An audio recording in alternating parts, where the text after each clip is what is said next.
The New York Times unleashes a doozy of a headline. CNN defends Antifa, and we review last night's election results in Florida. I'm Ben Shapiro. This is The Ben Shapiro Show.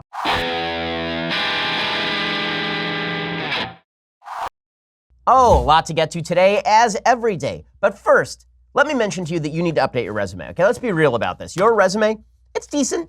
It's good. But it could always be better because you need to be adding skills all the time. The idea that you're going to be at one company for 50 years and then retire with a gold watch, it's not true anymore. And that's why you need to be constantly adding skills to your resume. It gives you greater job leverage. It gives you greater pay leverage. And that's why you need Skillshare. Skillshare is an online learning platform with over 20,000 classes in business, design, technology, and more. You can take classes in social media marketing and illustration, data science, mobile photography, creative writing. You name it, they've got it. I've taken classes in social media marketing myself from Skillshare. It is fantastic. They're 45-minute classes taught by experts. Whether you're trying to deepen your professional skill set, start a side hustle, or just explore a new passion, Skillshare is there to keep you learning and thriving. Go check it out right now, and you get a special deal. Join the millions of students already learning at Skillshare by going to Skillshare.com and you use /Shapiro. Skillshare.com/Shapiro. You get 2 months of Skillshare for just 99 cents. That's right. Again, Skillshare is offering my listeners 2 months of unlimited access to over 20,000 classes for just 99 cents. Again, Skillshare.com/Shapiro to start those 2 months now.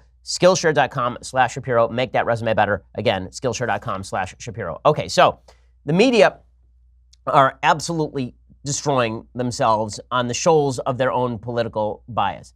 The clearest example of this doesn't even have to do with President Trump today. The clearest example of this has to do with the scandal that is now plaguing the Catholic Church. Now, as I have said, I think it is very important to put in context the fact that the Catholic Church, which has obviously an institutional problem with the sexual abuse of minors, is not unique in this way. There are lots of institutions across the United States and internationally in which abuse of children is sort of overlooked by people in power, specifically to maintain the supposed credibility of those institutions. The Catholic Church just happens to be the most prominent of them, and I think for good reason, because the Catholic Church, like other religious institutions, is seen and should be seen as a higher moral arbiter. The fact is that the Catholic Church stands at the precipice between secularism and religion, and Jews, Protestants, people of all other faith persuasions should be deeply troubled by what's happening inside the Catholic Church. Well, to recap, the Catholic Church basically was experiencing a serious issue in which a cardinal named McCarrick was accused of the abuse of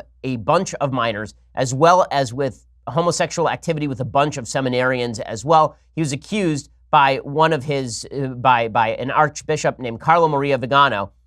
The accusation is that the higher ups at the church, particularly Pope Francis, basically covered all this up, that he knew about this, and that Cardinal McCarrick was put into essentially a form of private excommunication almost. He was basically ordered to do prayer and penance for the rest of his life by Pope Benedict, and then Francis took him out of that and made him a public figure again. That was the accusation that was made by Vigano.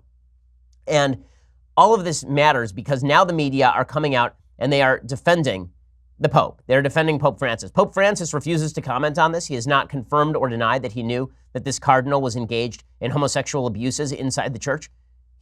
And there are two forms of abuse, obviously. There's homosexual abuses because it's against Catholic canon law for priests to engage in sexual activity of any sort, and then it's doubly against canon law for them to engage in homosexual activity, and then it is triply against canon law to engage in all of that plus children. Well, now it turns out the members of the upper echelon of the church, Pope Francis' greatest defenders, are coming out and defending Pope Francis, not by saying that Pope Francis fights this kind of stuff within the church on a regular basis. Instead, they're fighting back by suggesting that Pope Francis should be given a pass because Pope Francis is to the left on politics. Leading the way is Cardinal Blaise Cupich. Blaise Cupich is one of the archbishops, I believe, over in Chicago, and he is deeply tied in with Pope Francis particularly. His comments on this scandal are absolutely disgusting. The Pope has a bigger agenda. He's got to get on with other things of talking about the environment and protecting migrants and carrying on the work of the church. We're not going to go down a rabbit hole on this. How insane is that statement? Hey, we're not going to go down a rabbit hole on stopping child molestation inside the church. We have to focus on greater issues like climate change and illegal immigration. Those are the bigger issues, not the sexual abuse of minors by people in positions of authority supposedly representing God and Jesus. No. What it really has to do with is protecting the Catholic Church from allegations that would stop their progressive agenda. Now, I've been a longtime critic of Pope Francis. I think a lot of conservative Catholics have joined me in that criticism, or rather, I have joined them in that criticism. The reality is that Pope Francis is a liberation theologist who believes that the auspices of the church ought to be used to push a sort of proto-Marxist economics, as well as a social liberalism when it comes to issues various and sundry. He has not changed church doctrine with regard to abortion, but he's been incredibly soft on LGBT issues, particularly on the social side. He's also been extraordinarily to the left on issues of climate change, economic redistribution, and illegal immigration. That comment by Kupich is so telling, Cardinal Kupich, to say that the Pope has a bigger agenda. He's got to get on with other things like talking about the environment and protecting migrants and carrying on the work of the church. That's an insane statement. It's an insane. How insane is that statement? The Babylon Bee, which is a parody website, they printed a headline 2 weeks ago in which they said, Pope defends himself from allegations of cover-up of child molestation by pointing to climate change work. It was a parody headline. And then Kupich actually said the parody headline.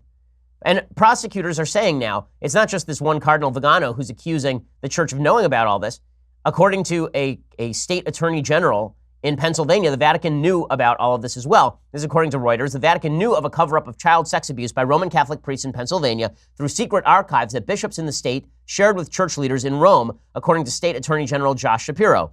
No relation. Though Catholic bishops in Pennsylvania systematically denied the sexual abuse of thousands of children over a 70-year period, they secretly documented the cases and often sent information on them to the Vatican, Shapiro told 2 national news shows. Shapiro first made the allegations against the Vatican during an August 14th news conference to unveil a report on a 2-year investigation into how Catholic clergymen in the state allegedly groomed and sexually abused children. It was largely based on documents from the archives kept by the state's 6 dioceses, he said. He said, quote, there are specific examples where when the abuse occurred, the priests would go, the bishops would go and lie to parishioners, lie to law enforcement, lie to the public, but then document all the abuse in secret archives that they would share oftentimes with the Vatican.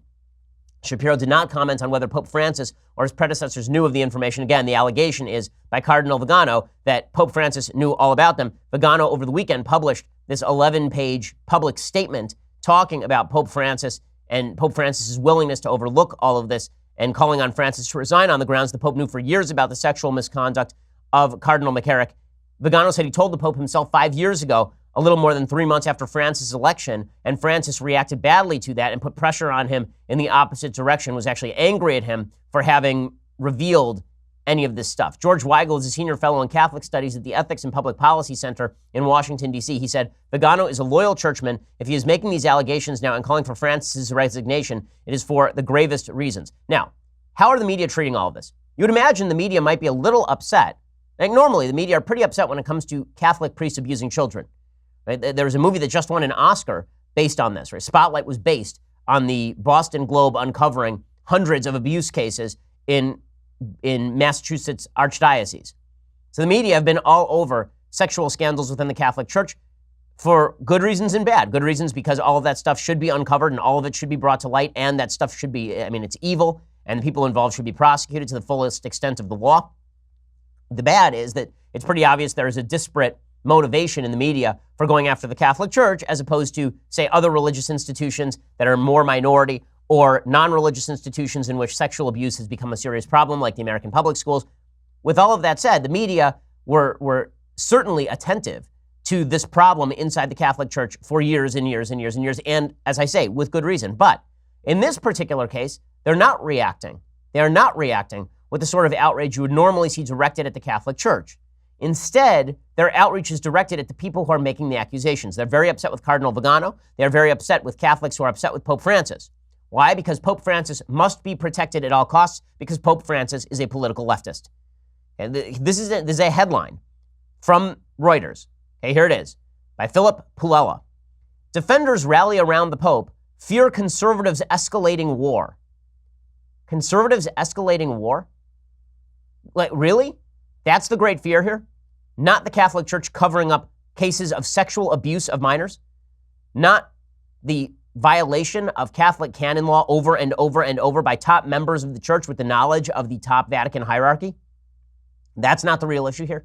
The only real issue here is that Pope Francis has fallen under assault. This is why folks don't trust the media, and they shouldn't trust the media, because when it comes to protecting their favorite figures, the media will rush to their defense at the first available opportunity, whether it is Barack Obama or Pope Francis. They like Pope Francis because they think that he is a liberal when it comes to matters of homosexuality, and when it comes to matters of climate change, and when it comes to matters of illegal immigration. And so they are rallying around Pope Francis, even though it now appears there are significant, credible allegations that Pope Francis knew of molestation of priests, right? That the priests were engaged in homosexual activities. Part of this is that the media are deeply uncomfortable with any attempt to correlate the problem of a homosexual subculture inside the Catholic Church and the problems of targeting abuse of minors. So the fact is that Cardinal McCarrick, the accusations made by Vigano, don't actually even extend to the abuse of minors. They just extend to Vigano basically having a bunch of homosexual affairs with seminarians and pressuring those seminarians into sex. The media doesn't think that's a bad thing, and so they're angry that conservatives are talking about that in the first place. They also are refusing to acknowledge that there is, in fact, a correlation between McCarrick's activities in certain areas and McCarrick's activities in other areas. And there are certain uncomfortable truths that no one is allowed to speak about the culture of the church and the targeting, particularly of young males in the church. Okay, the reality is that a disproportionate number of the victims of sexual abuse who are minors in the church have been male, which is something that the media don't want to talk about, specifically because they think that will then be used as a way to club homosexuals and gay and lesbian folks and tar them as innate child molesters. I don't think that has to be done. I think that you can point out that there is a disparity in the number of boys who have been abused in the church and girls who have been abused in the church without accusing all homosexuals, for example, of wanting to prey on children, which is a bunch of nonsense. But the attempt to defend Pope Francis is obviously very telling. That wasn't even the worst headline of the day. I'll give you the worst headline of the day, courtesy of the New York Times, in just a second. But first, let's talk about managing your money. Betterment is the best way to manage your money. So the reality is that if you are somebody who has a full-time job and you just take your money and you stick it in a bank, you're probably not managing your money the best way you could be. You're probably just leaving it in the bank account and hoping that nothing happens to it. But you could be taking that money and you could be allowing that money to grow. And that's what Betterment helps you with. They give you technology designed to help you make more from your investments, unlimited expert advice designed to help you make smart financial decisions, tax-efficient investing strategies that give you an edge, low transparent fees as well, and constant access to information and tools that allow you to track progress toward your goals. So it's your online investment advisor. You should feel like a smart, savvy investor. I have a financial advisor. You should too, and it shouldn't cost you an arm and a leg. Betterment helps you outsmart average. Now, investing does involve risk, but Ben Shapiro listeners can get up to 1 year managed for free. For more information, visit betterment.com/Shapiro. That's betterment.com/Shapiro, betterment.com/Shapiro. Again, this helps you manage your money in the best possible way. It's your online financial advisor. Betterment helps you outsmart average and get up to 1 year managed for free at betterment.com/Shapiro. That lets them know that we sent you. The worst headline of the day was not the Reuters headline, Defenders Rally Around the Pope, Fear Conservatives Escalating War. The worst headline of the day was this from the New York Times. Vatican power struggle bursts into open as conservatives pounce. So this has become sort of a meme on the right, is that when the media report on issues that are harmful to the left, it's never leftists within the church defend Pope as he covers up sexual abuse allegedly. That's not the headline. The headline isn't leftists in the media cover for Pope as Pope undergoes allegations of sexual abuse cover-ups. That's not the line. The line is conservatives pounce. So when it is a grave sin on the part of somebody on the left, it's conservatives pounce. When it's a grave sin on the part of somebody on the right, it's the conservative committed the sin. That's the way the media cover these issues. That's the way the New York Times covers these issues. So when it's Duncan Hunter involved in a corruption scandal, then it's Representative Duncan Hunter of California, Republican, involved in corruption. And then when it is a Democrat, when it's Senator Bob Menendez from New Jersey, and there are allegations made about him of sexual abuse, for example, or corruption, when instead of it saying allegations of corruption made about Senator Bob Menendez, it's conservatives pounce on allegations. Like, why is that news? I'm so confused as to why that's even news. Why isn't news how conservatives react to an allegation of sexual abuse cover-up by the Pope? Isn't the news the sexual abuse cover-up by the Pope? It's such an insane statement. You'd never see that in reverse. You'd never see liberals pounce as allegations of Trump corruption mount, because then that puts the onus on liberals to explain why they are pouncing. Instead, it's allegations of Trump corruption mount. But this is how the New York Times covers the issue. And here is the way that they have decided to cover this. Quote, since the start of his papacy, Francis has infuriated Catholic traditionalists as he tries to nurture a more welcoming church and shift it away from culture war issues, whether abortion or homosexuality. Who am I to judge, the Pope famously said when asked about gay priests. That is the first paragraph of a story about a pope who is alleged to have covered up sexual abuse and molestation inside the church. The first paragraph is about what a great guy Pope Francis is for not paying attention to social issues like abortion and homosexuality. Is it possible that the Pope's reason for ignoring some of those issues is specifically because he does want to focus on those quote-unquote bigger issues the left likes, and he knows the media will help cover for him? That's not even the worst of the New York Times article. We'll get to that in just a second.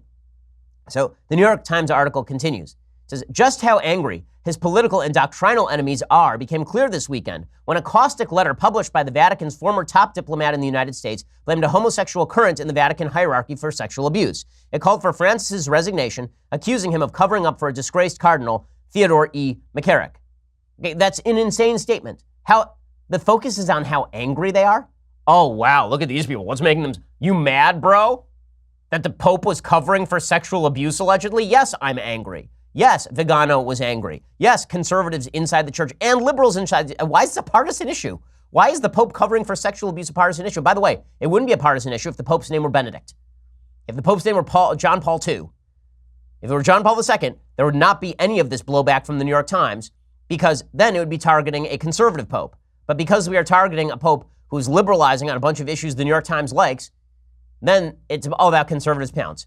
With the letter, reports the New York Times, released in the middle of the Pope's visit to Ireland, an ideologically motivated opposition has weaponized the church's sex abuse crisis to threaten not only Francis' agenda, but his entire papacy. Weaponized? Now, this is a word that the New York Times is using a lot lately. So we've heard from the New York Times that conservatives are weaponizing the First Amendment. That conservatives are, using the free speech part of the First Amendment in order to push their view. Ooh, weaponizing the First Amendment. So the issue isn't that the left wants to shut down the First Amendment. The issue is that the right is, quote unquote, weaponizing the First Amendment. Now the issue isn't that conservatives are trying to stop sexual abuse inside the Vatican.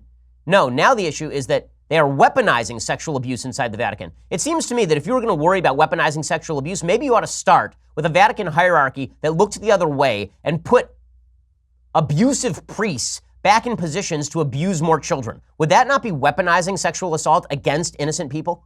It's not weaponizing sexual assault to accuse people of covering up sexual assault. That's not weaponizing anything.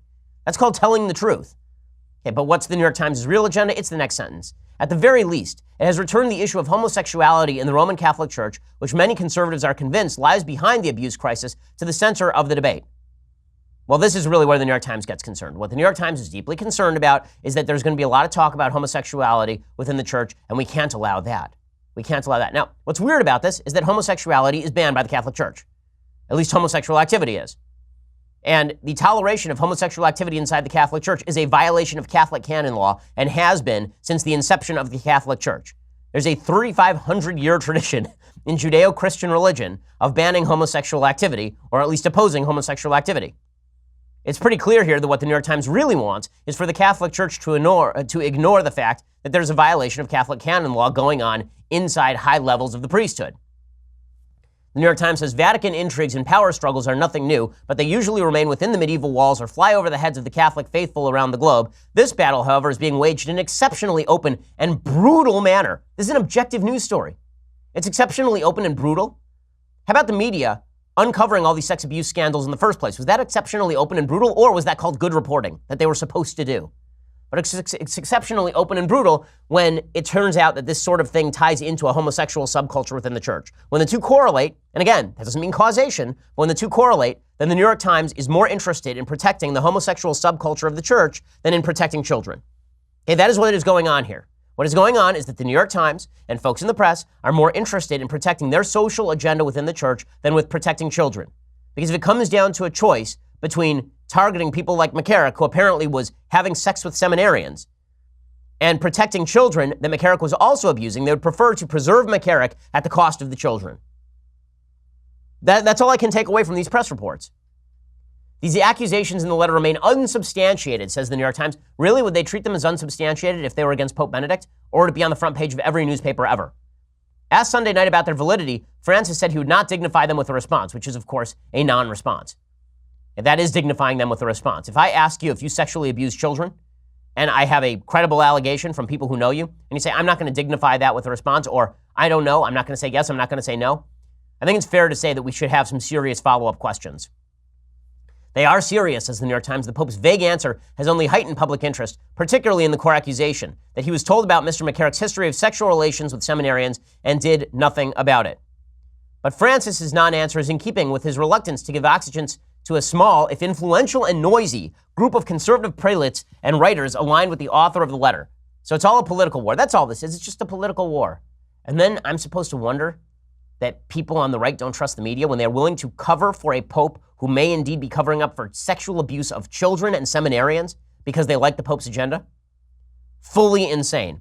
And that's not the limit of how far the media went in the last couple of days on a variety of issues. We'll get into their insane defense of Antifa in just a second. But first, let's talk about your investment. So Robinhood is an investing app that lets you buy and sell stocks, ETFs, options, cryptocurrencies, all commission-free. They are striving to make financial services work for everyone, not just for wealthy folks. So if you're into trading, you ought to be looking at Robinhood because there is no commission fee. Other brokerages charge up to $10 for every trade. Robinhood doesn't charge commission fees. You trade the stocks and you keep all your profits. And it's easy to understand because they use these great charts, market data. You can place a trade in just 4 taps on your smartphone.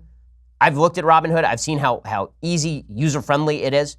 My assistant uses Robinhood on a regular basis. She's into the trading.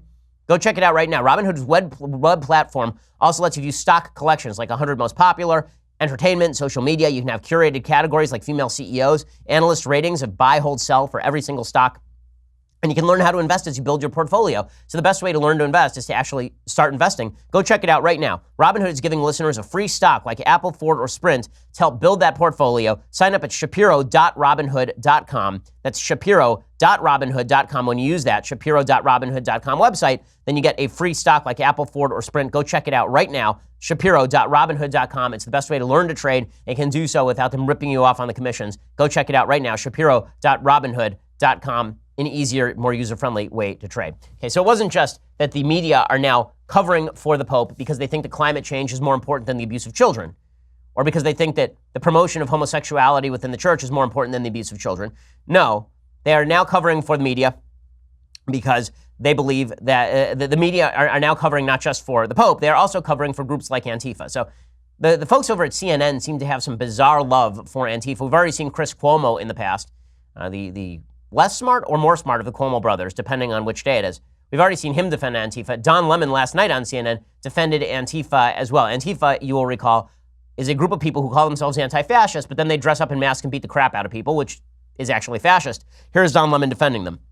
It says it right in the name, Antifa, anti-fascism, which is what they were there fighting. Listen, there's, no organization is perfect. There was some violence.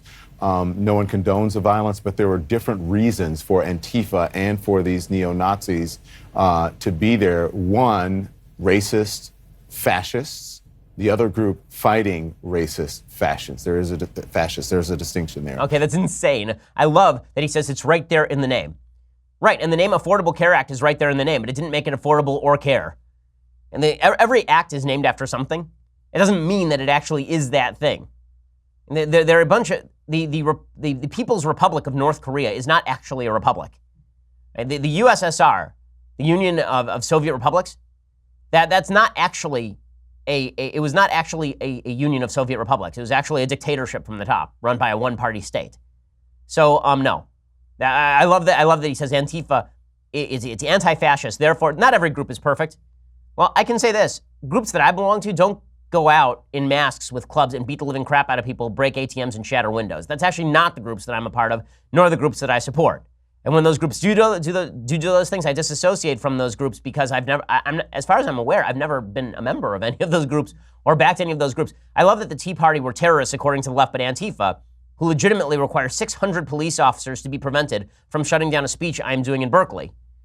Those people are just, it's just a few bad apples who just always seem to come to the forefront every time Antifa does any sort of activity. Weird how that works.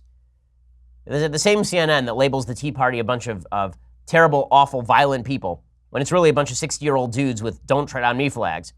Clearly, that's the threat, not Antifa. I can't imagine why we don't trust the media. I love this. Alison Camerata did an interview with John Sununu. John Sununu is former governor of New Hampshire, very close friends with John McCain. And this demonstrates, again, why folks don't trust the media. So John Sununu doesn't trust the media, and he doesn't trust some of the headlines that come out from the Washington Post or CNN, which he has every right not to do. And Allison Camerata brings him on, supposedly to talk about the death of his very close friend, John McCain. And instead, she starts to grill him about President Trump, because the only thing he's allowed to say on CNN is that President Trump is garbage, even when he's there just to talk about John McCain. And folks don't trust CNN. Shocker, shocker. You come on CNN, and we appreciate you coming on CNN, and we appreciate your take on it. But I don't appreciate you denigrating our reporting. I think that we have excellent reporters here. But are you saying that you don't want to believe that? You don't want to believe that President Trump would do that about John McCain? I'm saying that I don't want to comment on a report that I haven't satisfied myself is correct. Okay, and that's the way CNN's going to approach this. Any questions about CNN are off the table. By the way, CNN analyst Jeffrey Toobin yesterday claimed that any criticism of Antifa was Donald Trump's appeal to racism.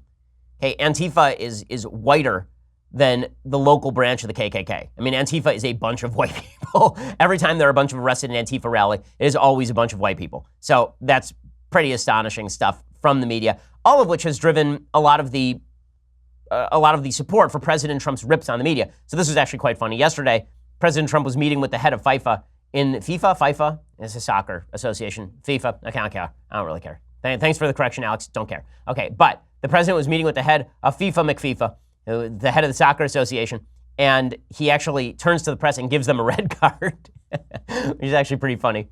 Yellow card is a warning, right? And when you want to kick out someone, you should win that.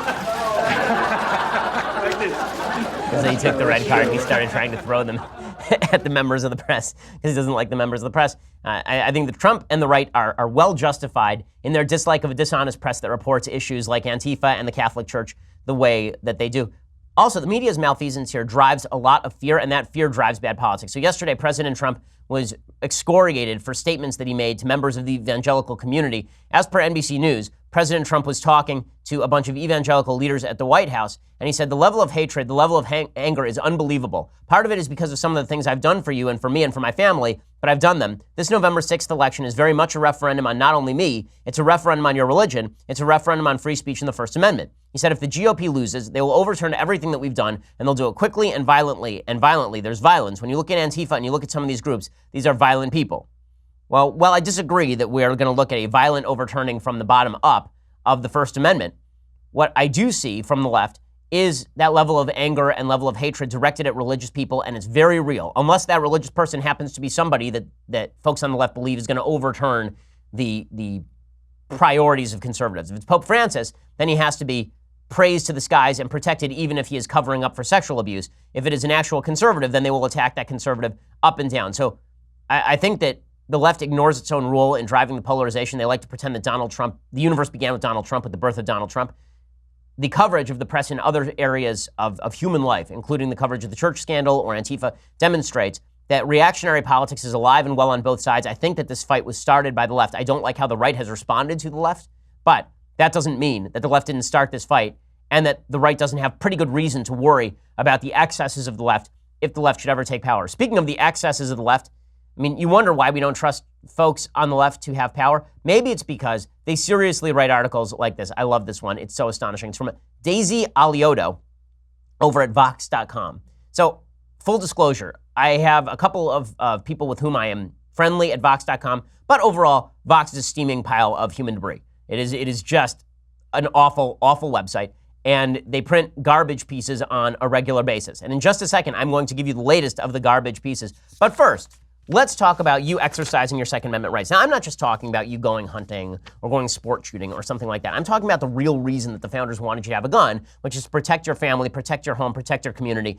and protect your country. Well, the folks who care the most about that are the folks over at Bravo Company Manufacturing. It was started in a garage by a Marine vet more than 2 decades ago to build a professional-grade product that actually meets combat standards. BCM believes the same level of protection should be provided to every American, regardless of whether you're a private citizen or a professional. If you have to protect yourself, you need a gun that works. BCM is not a sporting arms company. They design, engineer, and manufacture life-saving equipment, and they assume that each rifle leaving their shop will be used in a life or death situation by a responsible citizen, law enforcement officer, or soldier overseas. Every component of a BCM rifle is hand-assembled and tested by Americans to a life-saving standard. Of course, they apply by every applicable law, and they understand that if the time comes somebody's in your house, you're going to need a gun that works. BCM feels a moral responsibility as Americans to provide tools that will not fail the user when we're not just talking about a paper target, it's somebody coming to do you harm. To learn more about Bravo Company manufacturing, head on over to bravocompanymfg.com. You can discover more about their products, special offers, and upcoming news. That's bravocompanymfg.com. Again, go check them out. Their videos are really astonishing and quite cool. Go check them out at youtube.com/bravocompanyyusa. That's bravocompanymfg.com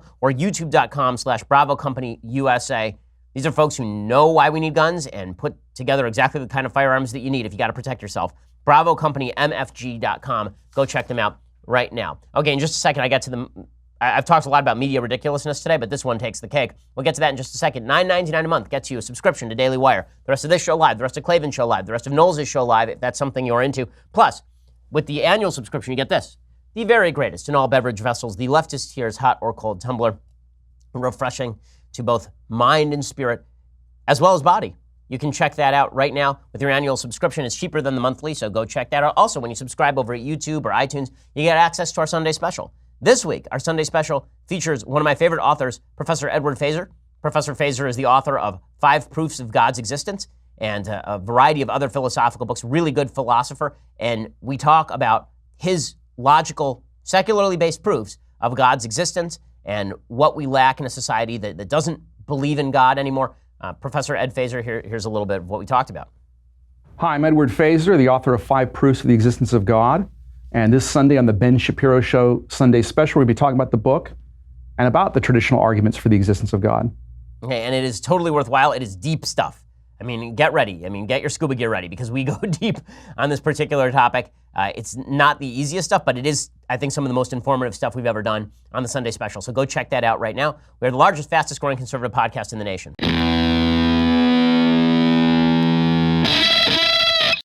So the most ridiculous story of the day comes courtesy of, as I say, Daisy Alioto over at Vox.com. Here is the title. The big problem with the Animal Crackers cage-free box redesign. So we covered this a little bit earlier this week. Animal Crackers, it's Barnum's Animal Crackers. It's based on the circus. Now, Barnum and Bailey Circus is no longer operational because they no longer use elephants and people stopped going because it was supposedly cruel to animals. So they fixed the box to get rid of the bars that were holding these animals inside a circus or a zoo or whatever. And now the animals are sort of randomly roaming free across the savannah in what looks like a multicultural gang. It's like a zebra, an elephant, a lion, a giraffe. It looks like a band photo, except for wild animals from Africa. And it's his new look, same great taste. But it's so funny. The folks on the left are like, people on the right are really upset about this. I wasn't upset about it. I just thought it was hilarious and stupid that this was like a top priority for folks on the left and at PETA, people for the ethical treatment of animals. But folks on the left are actually upset about the new box redesign. This is almost, as someone said online, the platonic ideal of a Vox.com article. The big problem with the Animal Crackers cage-free box redesign. Here's what it says. Nabisco's Animal Crackers are a staple of American snack food aisles, and the box, a red and yellow rectangle featuring brightly colored circus animals cavorting in cages, is instantly recognizable. Just last week, though, Nabisco's parent company, Mondelez, announced it will change the design of the box. Instead of depicting the animals behind the bars of a circus wagon, it will show them striding free along a savanna.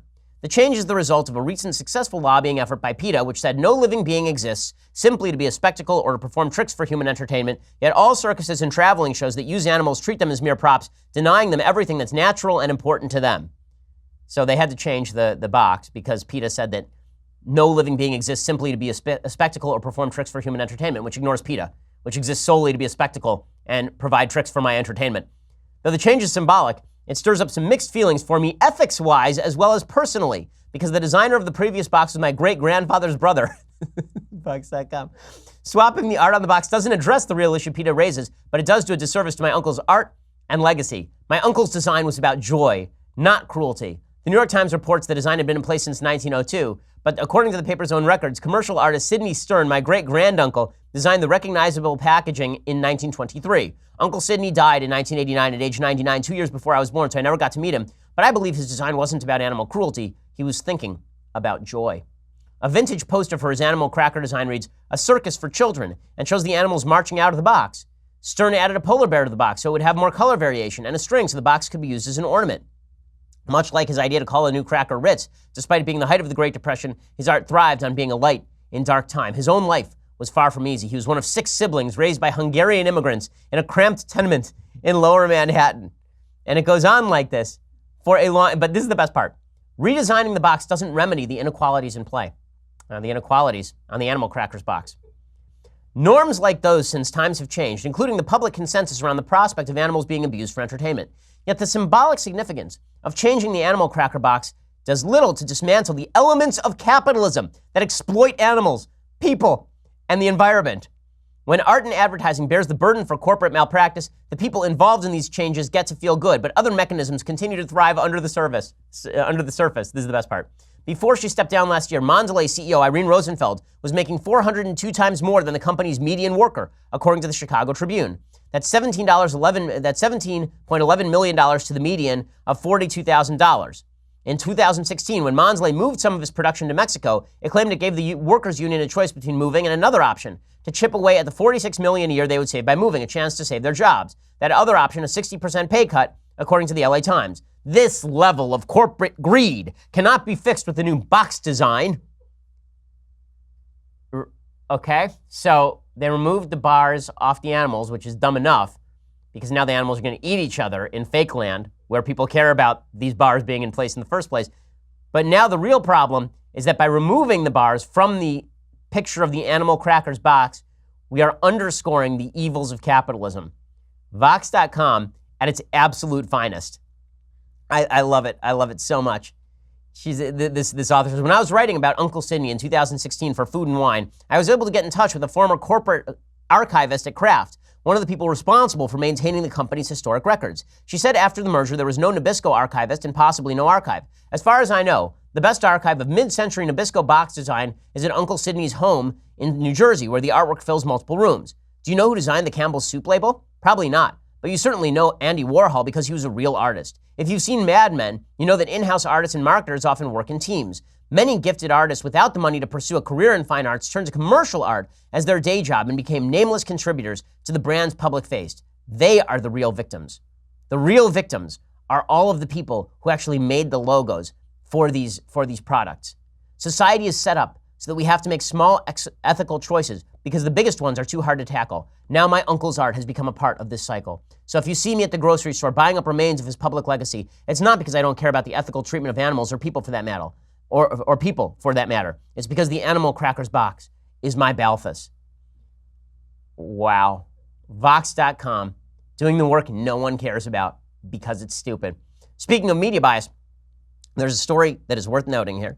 So there's a lot of talk over the last year or so about this case from April 29, 2017, in which a white Texas police officer was shot to death, a black teenager named Jordan Edwards. This officer and Officer Tyler Gross had responded to a report of drunk juveniles and found teens leaving a house party on the night in question. Oliver claimed that he saw a car moving toward fellow Officer Tyler Gross, ignoring commands to stop. Fearing for Gross's life, Oliver said he fired at the car where Edwards and other teens had been riding. And then Oliver told the court he had heard what sounded like gunshots when he arrived to the scene and said people in the crowd were fleeing. And then he said that he shot this kid who was in the car. Officer Gross, however, testified that he was not in fear for his life when Oliver fired his weapon. Additionally, there was video showing the car was really driving away from Gross, not toward him, and court records said Oliver had flipped off the car Edwards was in following the shooting. This officer was convicted of murder and will now go to prison. So for all the talk about how racist the criminal justice system is, this is a police officer who shot a black kid wrongly and will now go to prison for it. That's why when people say that we live in a KKK system, it's like, no, this is not a KKK system. This is a police officer in Texas, a very conservative state, who was convicted of shooting a kid because there was evidence that he'd shot the kid wrongfully. That's how the system is supposed to work. And yet we are treated to the spectacle of the media constantly claiming that the reality is that America is suffering from endemic racism which can never be cured. The latest proof of that comes courtesy of this election in Florida. So the media is making a very big deal of this election down in Florida, where Tallahassee Mayor Andrew Gillum shocked his Democratic rivals and won the nomination for governor.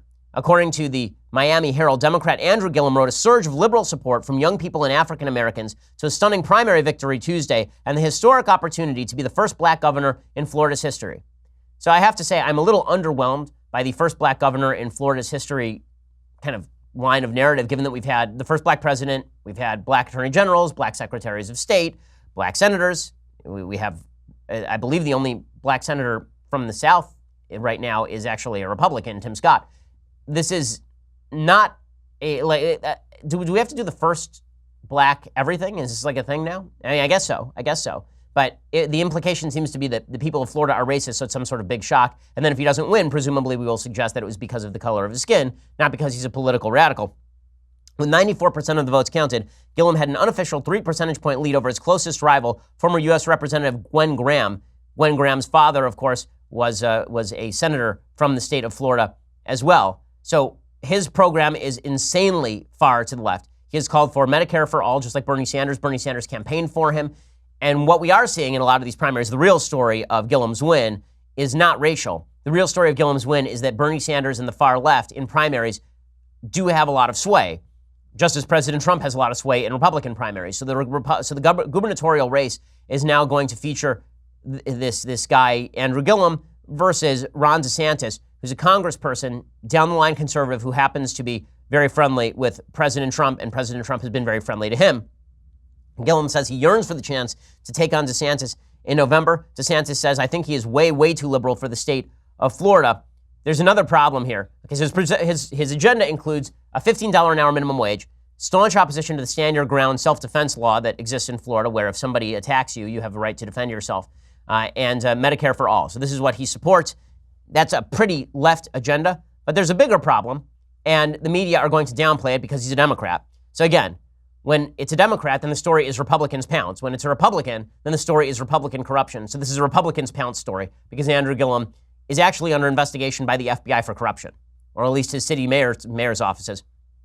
According to TampaBay.com, the Tampa Bay Times, Andrew Gillum's campaign for governor hasn't been the luckiest. Just a few months into the Tallahassee mayor's run, FBI agents delivered a subpoena to his city hall in June 2017, requesting thousands of pages of records from key players in city government. The investigation has dogged Gillum's campaign, with new developments dripping out with unpredictable frequency. The FBI is usually tight-lipped about pending matters. Although Gillum has not been named in any subpoenas, it's likely the Democratic Party voters wouldn't know the case's outcome before they head to the polls on August 28th, and they didn't. There was no outcome before that. Starting in 2015, FBI agents came to town posing as businessmen considering investments in the city of Tallahassee. The three men, who reportedly identified themselves as Mike Sweets, Mike Miller, and Brian Butler, spent months cozying up to city officials and people close to them.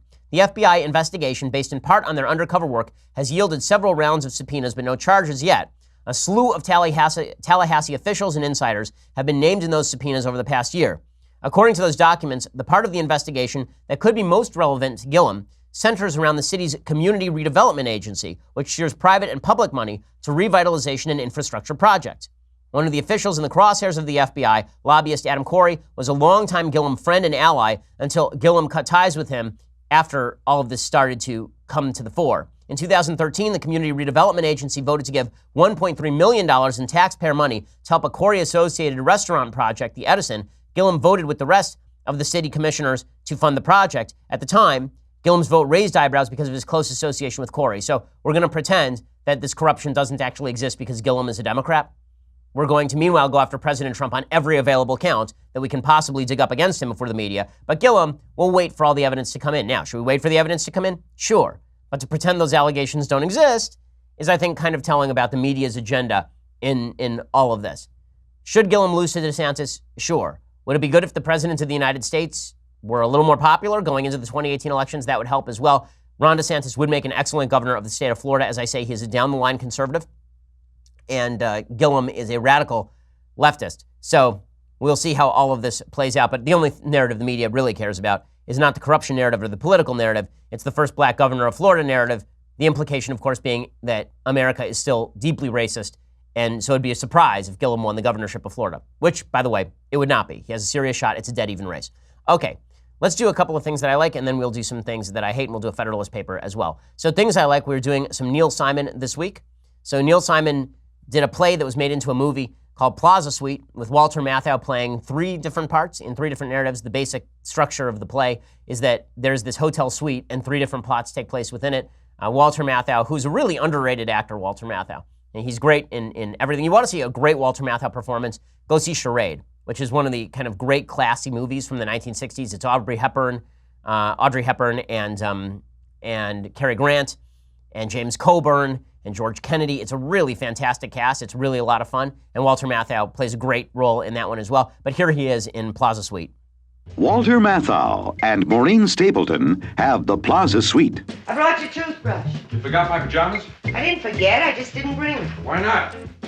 Because it's Suite 719 at the Plaza, and I didn't think you'd want your pajamas. You know I can't sleep without pajamas. I took that into consideration. I don't understand you. One lousy little bag is all I asked you to pack. Walter Matthau and Barbara Harris have the Plaza Suite.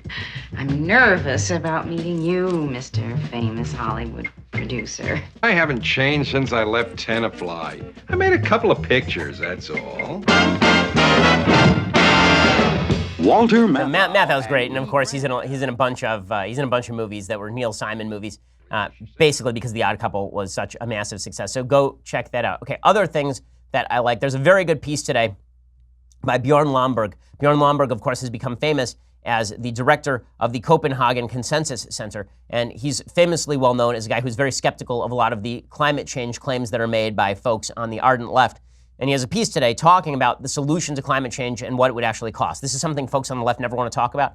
They want to talk about the cost of climate change, which is fine. And then they use the most catastrophic sort of numbers to come up with their estimates, which is not quite as fine. You should really give a sort of range of outcomes and then talk about what's the probability of each outcome before you actually gauge what the solution is going to be, right? This is what we have to do in policy all the time. We gauge risk and benefit and risk and reward of every policy. So, for example, whenever the left says, if it would just save one life, then we should do it. That's a really dumb gauge because pretty much everything would save one life. Virtually everything in the United States would save one life because there are 330 million people living in the United States.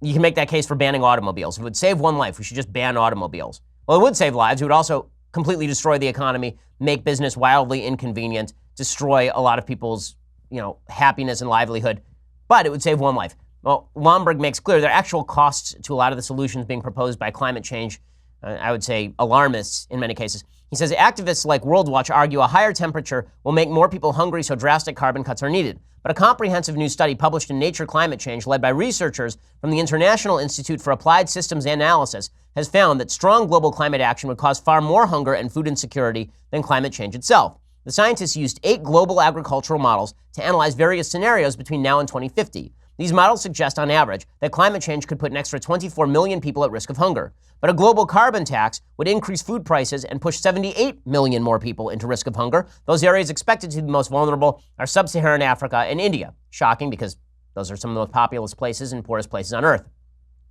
Trying to help 24 million people by imperiling 78 million people is a very poor policy. We've heard similar stories before. In a few short decades, climate policy has often created more damage than the benefits it attempts to deliver, says Bjorn Lomborg. 10 years ago, a biofuels craze swept rich countries with full-throated support of green activists who held any shift away from fossil fuels. Food crops were replaced to produce ethanol, and the resulting spike in food prices forced at least 30 million people into poverty and 30 million more into hunger, according to UK charity ActionAid. If you want to eradicate hunger, there are more effective ways. Around 800 million people are undernourished today, mostly because of poverty. The single most significant initiative that could be undertaken tomorrow is not a policy that slows the global economy, but one that cuts poverty, a global trade deal, right? Global free trade, which of course is exactly correct. And he talks about the EU's climate policy. He says that will realistically cost $600 billion every year for the rest of the century, and at best it delivers a trifling temperature reduction of just 0.09 degrees Fahrenheit by the end of the century. It says forcing poor companies to reduce emissions does even more harm because cheap, abundant energy brings prosperity. For example, activists argue that Bangladesh should cut coal expansion. That would deliver global climate benefits worth nearly $100 million. But the foregone boost to the Bangladeshi economy would cost about $50 billion, which is why all of this talk about climate change solutions is basically a rich people problem. You see a lot of folks in the EU and the United States talking about it. If you're a person living in a developing country, what you're most worried about today is ensuring that you don't die and that your kids don't die. This is not to say we shouldn't try and come up with solutions to climate change, but if those solutions involve the suffering of more people than the actual problem, then you're doing it wrong. Okay, time for a couple of things that I hate. Okay, so a couple of things that I hate. So there's a report today that sexually transmitted diseases are on the rise in the United States, according to new data from the Centers for Disease Control and Prevention. In fact, nearly 2.3 million cases of chlamydia, gonorrhea, and syphilis were diagnosed in the U.S. in 2017, surpassing the record set in 2016 by more than 200,000, according to CDC scientists. Experts say many factors have contributed to the rapid rise, though the biggest one may be less frequent condom use. It's less clear whether dating apps like Tinder have contributed in some way to the spread of STDs, though some researchers think they have. You want to know why there are more STDs? Because people are being more promiscuous. Wow. Wow, I know that was a shock to you. I know that you just had that blew you one out, that one blew you out of your seat. I know.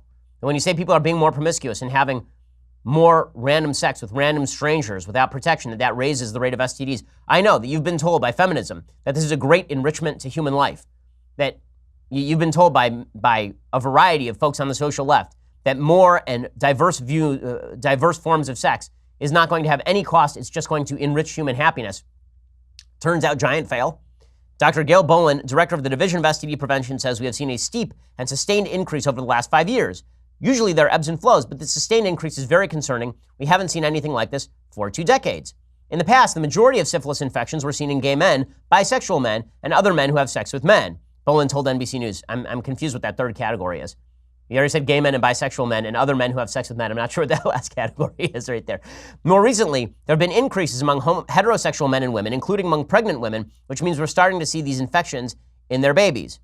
Well, my guess is that if you are starting to see an increase, what that means is that there's an increase in, as I say, diverse forms of sexual activity that is leading to higher rates of transmission among quote-unquote heterosexuals. It's that third category that actually matters, that right? Other men who have sex with men but don't consider themselves bisexual would probably be that third category. Boland and others suspect that newer drugs may have made HIV less lethal, and that could have contributed to declines in condom use.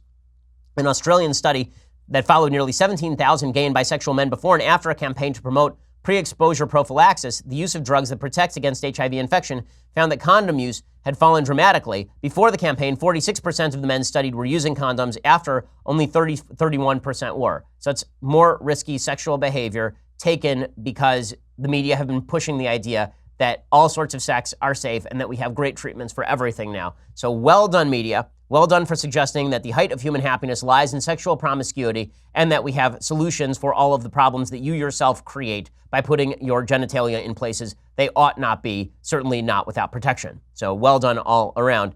Okay, other things that I hate. I'm not sure whether I hate this or I sort of think that it's hilarious. So U.S. District Court Judge Gregory Woods was not having attorney Kafani Nkrumah's defense of his client, Jamal Russell, that a cooperating witness was not a reliable source of information as per Donald Trump. So the New York Daily News reported that Russell was being tried for conspiracy to deal crack and carrying a firearm in connection with dealing crack. You know what's funny? Yesterday, Manafort was convicted, Nkrumah said. He was referring to the trial of Trump's former campaign chair, Paul Manafort, and Nkrumah was immediately stopped due to an objection from the court. At the bench, Nkrumah explained he planned to cite Trump on the matter of cooperating witnesses. He was going to cite President Trump saying that flipping ought to be illegal. So you remember last week, President Trump said about Michael Cohen that flipping is a bad practice and ought to be illegal? So apparently, this criminal defense lawyer said, well, if Trump says it, I agree. People shouldn't be allowed to flip on my client. All of which is why what President Trump said was really, really dumb on pretty much every level. The judge shut that down because it's a dumb argument, which is why Trump probably shouldn't try to make it in court. Okay, time for a Federalist paper. So back to founding principles and a little bit of uplift on this day of dark media coverage. So Federalist 43 by James Madison. This particular Federalist paper makes the case for federal jurisdiction over a variety of issues, including copyright, the nation's capital, and to admit new states, among others. The feds also have the ability to guarantee a Republican form of government. The Federalist paper says, in a confederacy founded on Republican principles and composed of Republican members, the superintending government ought clearly to possess authority to defend the system against aristocratic or monarchical innovations. The more intimate the nature of such a union may be, the greater interest have the members in the political institutions of each other. In other words, the United States has an interest in ensuring that Montana doesn't become a monarchy. The feds also have the capacity to intervene and put down insurrection within a state. Why? Well, this is an interesting point. The existence of a right to interpose will generally prevent the necessity of exerting it. So this is a very early iteration of peace through strength. Right? If the government has the power to shut down insurrection, people are not going to actually engage in insurrection. That's also the case that people have made in favor of the Second Amendment. An armed population is a population safe from tyranny because the government is less likely to attempt tyranny on an armed population. It's also why the United States should remain strong militarily. People abroad are less likely to challenge us if we know we can curb stomp them anytime we please. And basically, that's Madison making that case with regard to domestic insurrection. Madison also makes the case for being able to amend the Constitution. He says the useful alterations will be suggested by experience could not but be foreseen. It was requisite, therefore, that a mode for introducing them should be provided. The mode preferred by the convention seems stamped with every mark of propriety. It guards equally against that extreme flexibility which would render the Constitution too mutable, and that extreme difficulty which might perpetuate its discovered faults. In other words, it's hard to pass an amendment, but it's meant to be hard to pass an amendment, but we have a way to pass amendments so that we can adjust the Constitution. Madison and the founders believed in the amendment process specifically because they were not afraid of a runaway convention. This has been one of the objections used to the so-called Convention of States, the idea that you can have basically 3/5 of the states get together and declare a convention in order to add amendments to the Constitution of the United States. It's supported by people like me and Mark Levin. There's a Convention of States program, an Article 5 Convention of States program. One of the worries has been the idea of a runaway convention, but it's very hard to pass a constitutional amendment in any case, and the prospect of a runaway convention was discounted by the people who wrote the provision, and I think for good reason. Okay, we'll be back here tomorrow with all the latest updates. I'm Ben Shapiro. This is The Ben Shapiro Show. The Ben Shapiro Show is produced by Senya Villarreal, executive producer Jeremy Boring, senior producer Jonathan Hay. Our supervising producer is Mathis Glover, and our technical producer is Austin Stevens. Edited by Alex Zingaro. Audio is mixed by Mike Caramina. Hair and makeup is by Jesua Alvera. The Ben Shapiro Show is a Daily Wire Forward Publishing production. Copyright Forward Publishing 2018.